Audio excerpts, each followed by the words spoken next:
We have the pleasure of welcoming Gerry Crispin today to our interview series Leaders Hum. I'm Aishwarya Jain from the peopleHum team. Before we begin, just a quick intro of peopleHum. peopleHum is an end-to-end, one-view integrated human capital management automation platform, the winner of the 2019 Global Cody Award for HCM that is specifically built for crafted employee experiences and the future of work with AI and automation technologies. We run the peopleHum blog and video channel, which receives upwards of 200,000 visitors a year and publish around 2 interviews with well-known names globally every month. And now for our guest, Gerry is the principal and founder of Career Crossroads, a premier talent community for recruiting and HR professionals. He's also the author of the book Career Crossroads, the directory to job, resume, and career management sites on the web.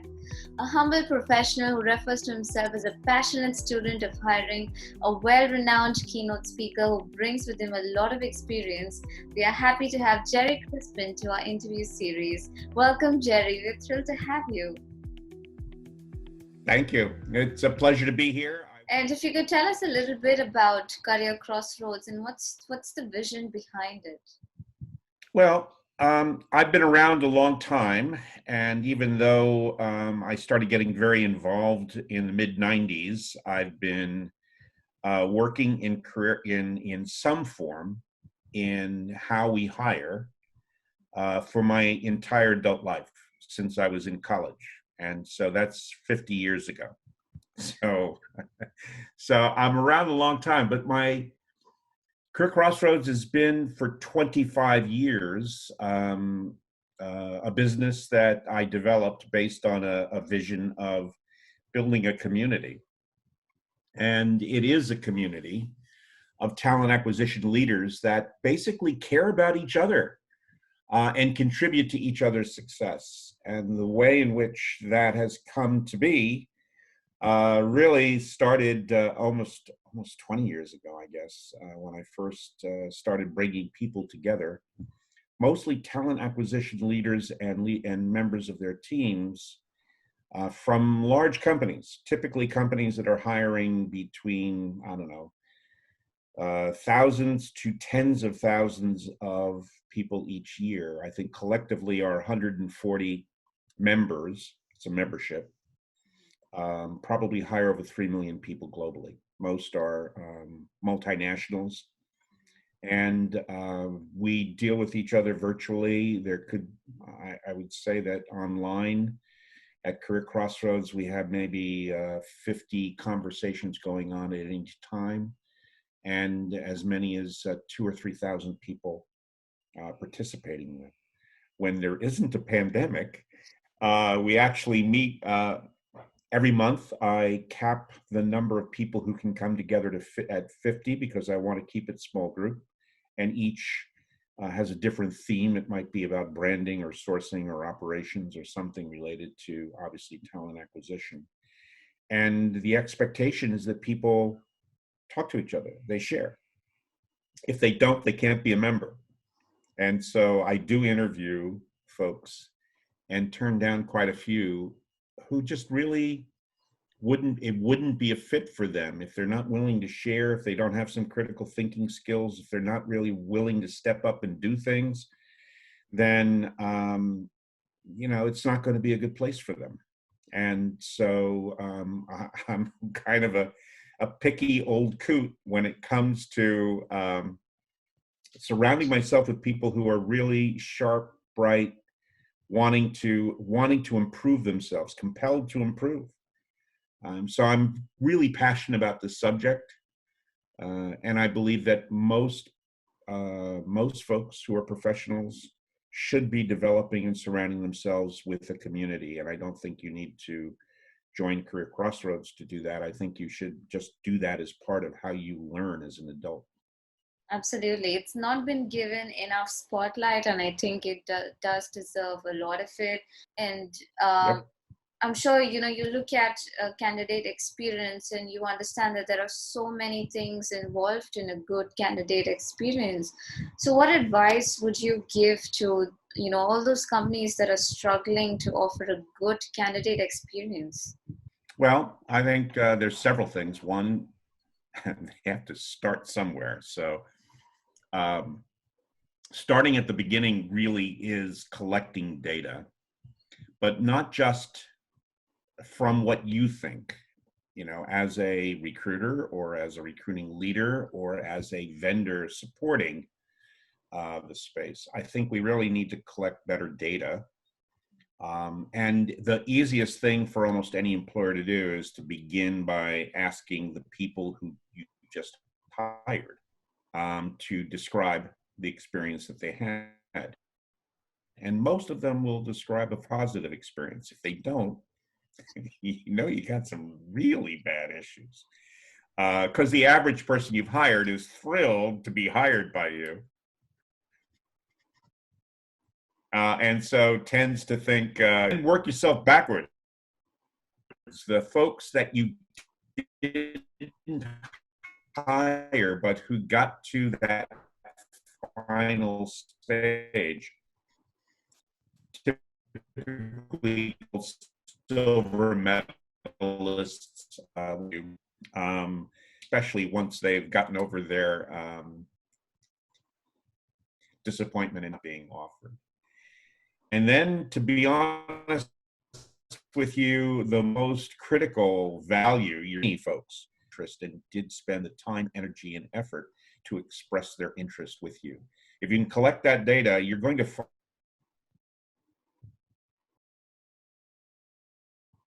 be critical issues for you as you move forward. You really just can't just say, oh, I'm going to improve X, Y, and Z in terms of how I practice interview skills and how I set expectations for candidates about the day that they come in for interviews, or these days, how you're going to handle yourself virtually in a screening session, and how you're going to handle yourself in the interview sessions with hiring managers who may or may not feel comfortable doing virtual interviews and then selecting someone based just on that. So there's a lot to learn, but you need to be able to collect the data about how that impacts my sense that you've done something for me that's fair, and treated me with some degree of respect. Once you can do that, you can connect that data to the functioning of your organization and potentially to the performance of your company. And over the last 10 years, one of the companies I founded, Talent Board, has been collecting that kind of data. So one of the things that you could do as an employer is participate in the annual Candidate Experience Awards of Talent Board, because it requires that you survey all of your candidates, or a subset of your candidates, including about 80% of those who were not hired. And the data that comes back gets focused in 4 or 5 different categories that allow you to see where the problem probably lies in terms of how your net promoter score indicates how well you are doing. And we celebrate companies who are getting high net promoter scores by comparison to others. And there's a lot of content and case studies that are free on a website called thetalentboard.org. So if you went there, you could download a lot of detail around candidate experience. But again, I would go back to the fact that don't even start to try to change anything unless you have spent some time collecting data from your candidates. Each company probably has an issue that stands out more than another. And so to assume that your problem is because you don't get back to the candidate might be an interesting way of starting, but the point is, and you'd certainly improve things if you figured out how to use technology, et cetera, and the people at hand to ensure that every single person who expresses an interest is able to know their status within some standard period of time. Within 30 days, I will tell people their status, and or they will know that we are moving forward or not moving forward with them. You can set a measurable objective for any of these areas, but the point is, which of them are having the most impact right now on you? You're not going to change everything overnight. And it's very difficult to step up to the hiring manager or the business leader and say to them, you are not participating in this in a way that's helping us to create an improved candidate experience, either because you don't believe it has value, or you're not capable from a skill point of view, and so perhaps you shouldn't have the title hiring manager. Just manage, get somebody else to hire, that obviously could get you fired. But there are companies, for example, where they have identified that the hiring manager is in fact the choke point for how this works.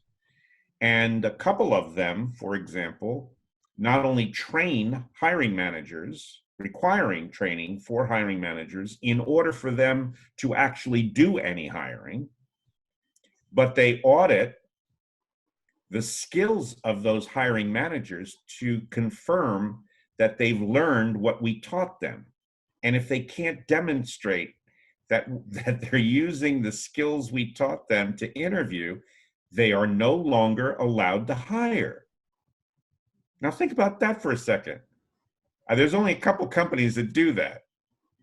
But what it does is it changes the game in how you engage top quality candidates to demonstrate that we have created a process that is fair, and that if you have what we are looking for, you in fact will not only get hired, but if you're not hired, we'll be able to give you the kind of feedback that allows for you to be more competitive next time or find a great job in another company. And these are things that impact much more than simply a recruiting operation. They impact the perception of all those candidates about your services and products that you have out there. They impact their ability, for example, to want to go outside or go beyond what they normally might do to refer others. As you mentioned, referrals, but we often think of referrals from employees. But there are companies who are getting enormous numbers of referrals by candidates who didn't get hired. And what it does is it reduces the friction of recruiting. You know, if you have these folks who are really strong candidates coming in from candidates who weren't as strong but went out of their way to find somebody who was good enough and encourage them to come to, and apply, that's powerful. And it makes your recruiter's job a hell of a lot easier. Now, I'm not saying there's a lot of companies out there doing that. There are hundreds of companies around the world, however, who are slowly and consistently improving their candidate experience year after year, because they're focusing in on collecting the data and then focusing in on correcting the area that is the biggest, that can have the biggest impact. Absolutely. I think data can, help them recruit better and get better at the interview processes and help engage better with candidates as well. And do you also believe in the concept of performance-based hiring, or, the fact that data, as you said, is kind of crucial, and validation of data would be crucial? So do you have a say in performance-based hiring? Yeah, well, the answer is yes, where the context allows for it. So for example, if I'm looking for someone who would have developed skills over the course of several years, and that those skills are still relevant to the use of that job, I would absolutely be looking at performance-based approach. But there are two situations in which that's not the easiest thing to do. The first is someone who is a fresh out, coming out of school. The performance is a stretch because they haven't performed, at least not from a job point of view. They typically have performed in a variety of other ways, and we're making inferences about that kind of performance as opposed to measuring something that's very, very close to it. So there's subtle differences around that, and we're looking at more at attitude and value related issues. The second issue is when we have enormous change due to technology or something else that's happening in our environment, pandemic, that changes the job significantly. And so measuring your performance on how you might have done this 5 years ago versus today, if it requires a whole different skill set, is not as easy to draw conclusions relative to that. And so now you may want to look at how people adapt to changes in an environment that's fast changing, more so than whether or not they can do they did a given thing and performed in a given way 2 years ago. So there isn't one answer to this question, is the point. Yeah, that makes sense. It's depends, if you're a fresher, as you said, you might not have the aptitude, but you might have the attitude. So it's an aptitude versus attitude balance that you need to understand. And probably performance-based hiring would definitely make sense if there is a professional who's done that, for a long, long time. And that makes absolute sense. And, when it comes to technology, right, how much do you think, a high touch experience, a human experience versus a technological HR perspective, what's the kind of balance out there that you think is right? Well, I think your statement of balance is actually the critical issue here, because I think there's a total misalignment in relation to technology. I'm absolutely convinced, obviously, that we must embrace and enhance how we use technology. Can you imagine trying to interview me, for example, 35 miles out of New York from Mumbai, India, 20 years ago, versus video? It just doesn't even sync up. The logistics alone would drive all of us nuts.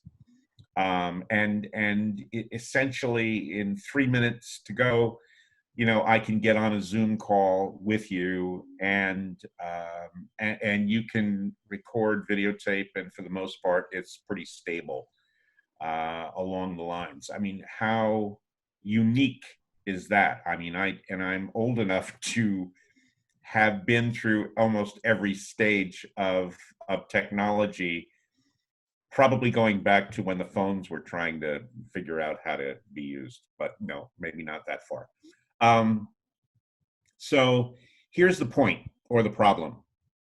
Most technologies claim way more than they actually produce. So most technologies claim, for example, to enhance candidate experience. And I would call BS on that. Technology is a platform. Its use or abuse has to do with the practice of how you use it. And so technology that allows for video interviewing doesn't enhance candidate experience, or does not cause candidate experience to be better. It can enhance candidate experience to be better if I have good practices for how I set up that interview, that video interview, how I set expectations, how I come across as interested and caring and helpful to you if you are a candidate and nervous about engaging because you really care about wanting to get this job. And so helping you to set the stage, if you will, or helping to set the stage that allows for you to put your best foot forward and compete on the basis of perhaps performance or whatever, versus how well you can handle video, is going to be a critical kind of thing.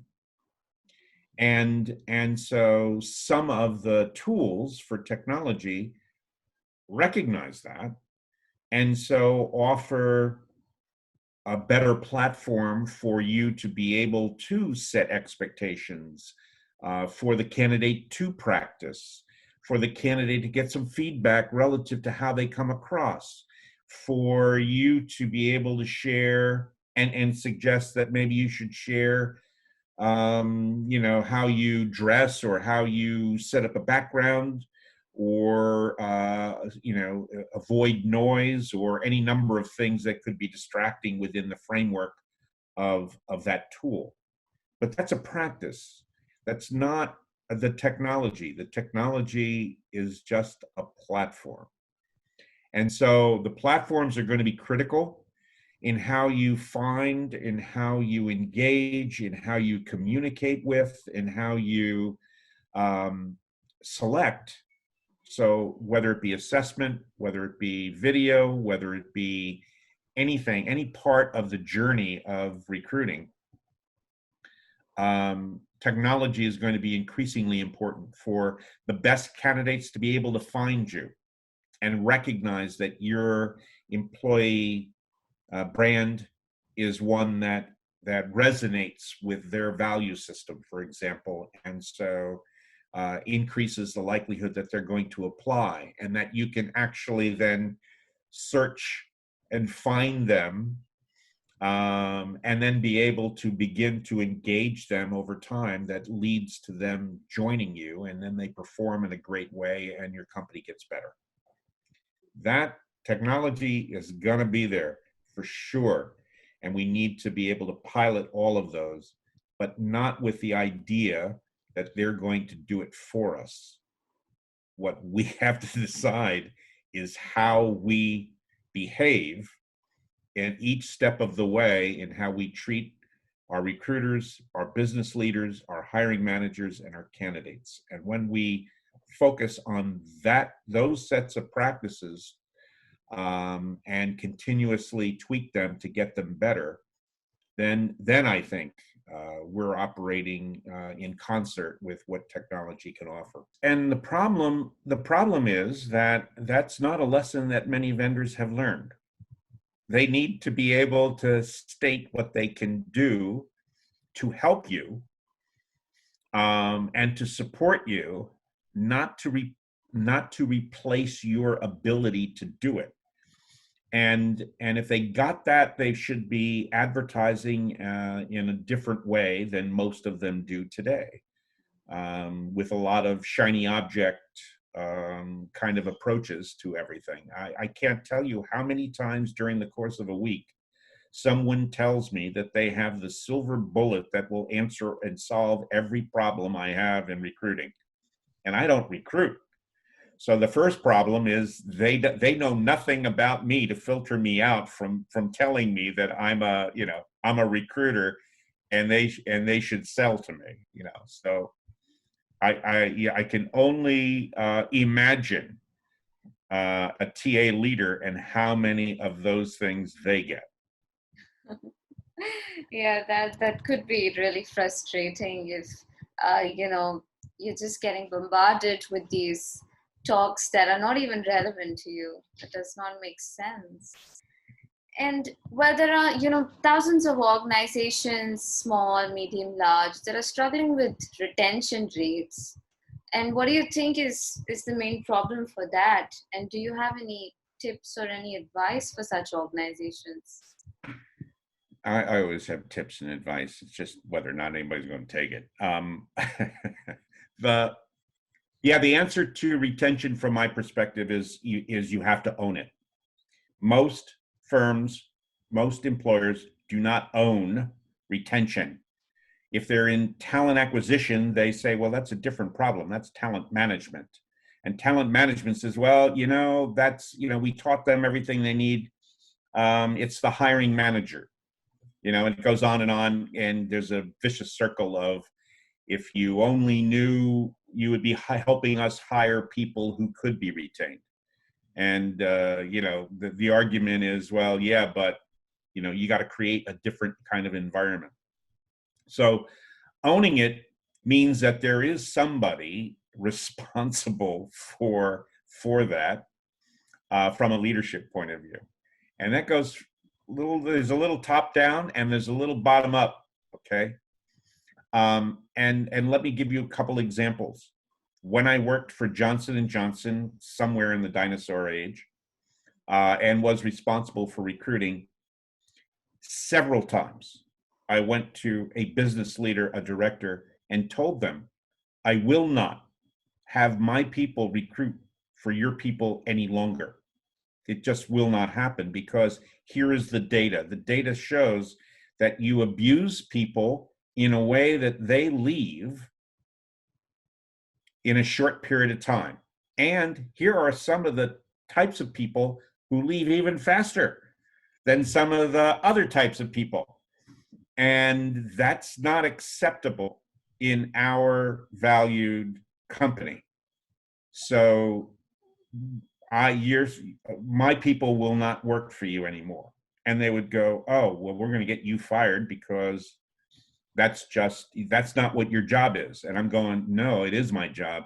This is my company as much as yours. So here's the point. How much are you willing to risk as a recruiter or as a talent management leader to go to the bosses who run the company and say, this is not in our best interests to drive people away from us, who are going to tell others not to ever come here because of how they are treated, or how the system abuses them, or how the fact is that because they are female, they're not getting as much money as males doing the same job, or whatever it is. And again, it has to do with data. And how do you get the data? You don't get the data by having the person who leaves be interviewed by an HR person on the day they leave and asks them, why are you leaving? That's not good practice. There is an appropriate way to do this, and IO psychologists have figured it out many, many years ago. And essentially, it's going to see them 30, 60, 90 days out with an independent group that anonymizes their data and ensures that that data is organized in a way that can be used, but protects the anonymity, if you will, of the person who's gone out. And then the company has to decide, what is the cost of fixing this and whether that's worth it to them. And, unfortunately, in the past, businesses have said, oh, well, so we have turnover that's this high, but on the other hand, we don't have to pay them more because they never stay here long enough in order to get promoted or their salary increased. There's a business issue here that has to be addressed against the values and culture of the company. And once that's done, you can start moving to improve assessment processes, to improve training of hiring managers, to improve how their performance is measured, to improve a variety of other kinds of things. So retention is a serious, serious issue. And companies that are struggling with retention as opposed to those who aren't, the only way they do this is if someone within the organization says, I own retention. And that should be the CHRO, in my opinion. And the CHRO should put in place the kinds of people from an analytics point of view and from a management point of view who have the wherewithal to step up, tell the truth, and sometimes the truth to power, and make stuff happen. Yeah. And what else can I say? Absolutely, yeah. And you're a strong believer in collaboration and networking. What do you have to say to all those leaders who are right now struggling with managing a remote team during these unfortunate times? Well, it's not an easy. It's not an easy issue for everyone. We all are operating from whatever the borders are in our rooms and homes, and it's easy to stay very inward. It's also easy to stay focused on things that are transactional, what we have to do in work and everything else. But I do think that, especially during this time, we as leaders, team leaders, or just as colleagues, need to be less concerned with work, assume that most people who are working will want to try to accomplish some things just like they did before. So if they performed before, they have no difference in terms of their motivation to want to perform. But the issues right now, I think, are much more emotional, and people operate differently when they are put in isolation, when they are when they're forced to deal with things that are frightening and that are uncertain, when they're significant others or friends or what have you may be encountering some serious problems, either making a living or whatever. So it seems to me we should be much more attentive, and in these times, rather than spending the time focusing in on the details of the job, I think that should be minimized and secondary, and we should find more ways to talk to one another about what's important to them and listen. So as a leader in any organization, I would be trying to figure out more ways that I can listen to my people and engage my people to talk to me and others around them about what I need in order to satisfy all of these issues around me, so that I can focus a little bit on work whenever. But until I can satisfy some of these issues, and some of them are going to be really important, how can I help you deal with that? Because in the end, we hope this will be over and you'll come back to work. And I want you to come back to work even more motivated that this is an organization that cares about you, not just about the work that you do. And so, if you can have just a morning, wake up call that doesn't talk about work, but talks about how are we today? Whatever it might be. So different companies are trying different kinds of things in relation to that, different ways to communicate. I don't think there's an answer that everybody can adopt, but I do think that the attitude has to be that as a leader, I should be caring about each of my team, and checking in with them in a way that asks them to help me help them, really, rather than how do you help the company by, finishing this report or doing whatever. I agree with you. And to finally, close the interview, I would like to ask you if you have any other important sound bites that you'd like to leave our audience with. Well, I think there's an opportunity to think about what comes next. Once this pandemic is over, clearly there's an extraordinary shift in going from experimenting with video, for example, to really working remotely via video and audio.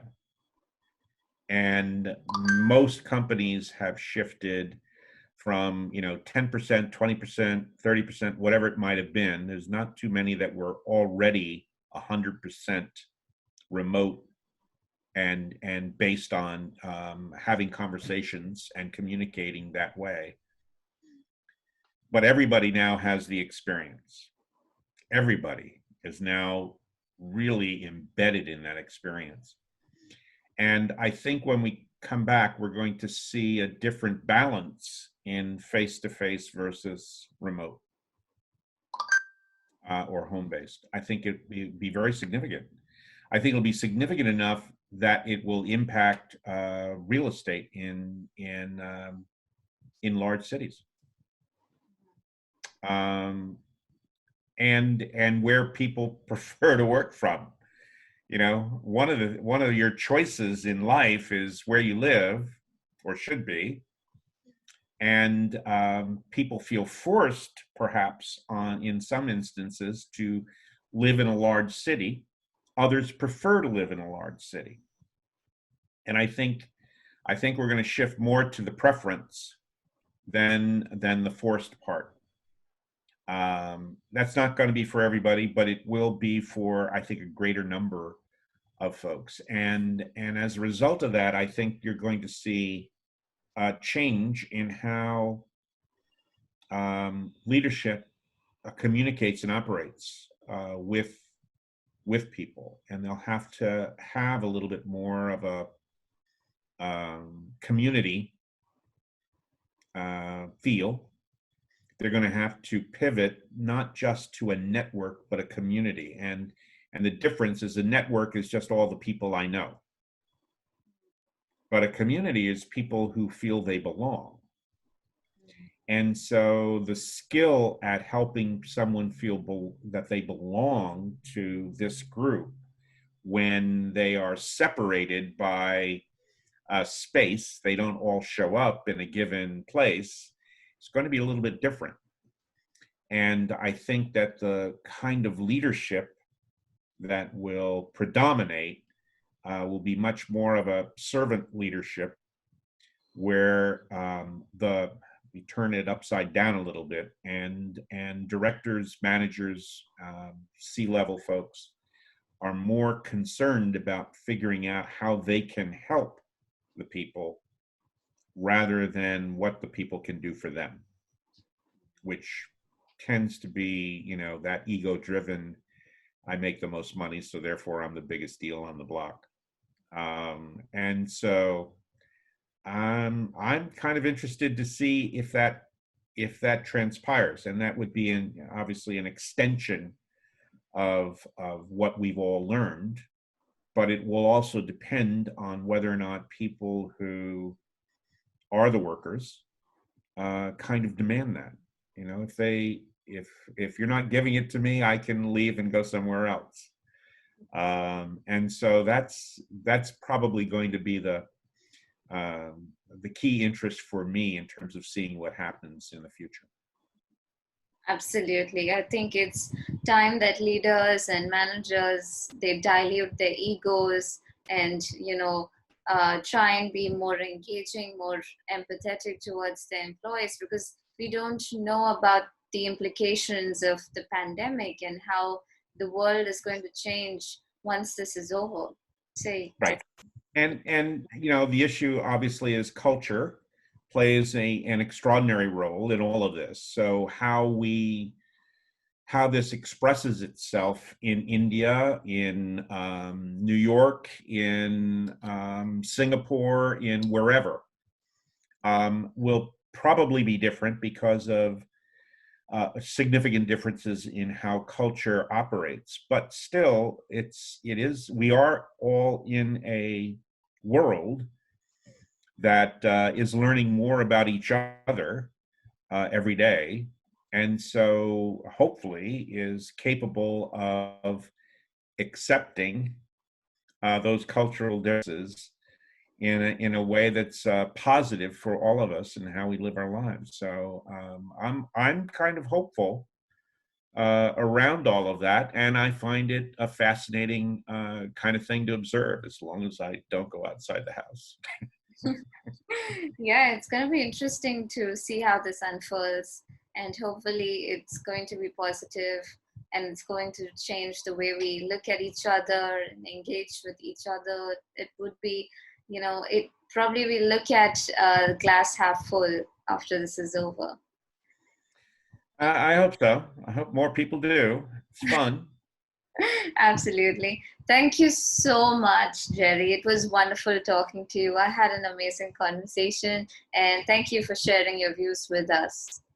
Thank you. I really appreciate the opportunity, and I wish you for the very best. So let me know how this works out, and hopefully we'll chat again in the future. Absolutely. I will stay in touch with you, and you take care, Gerry. All righty. Thank you.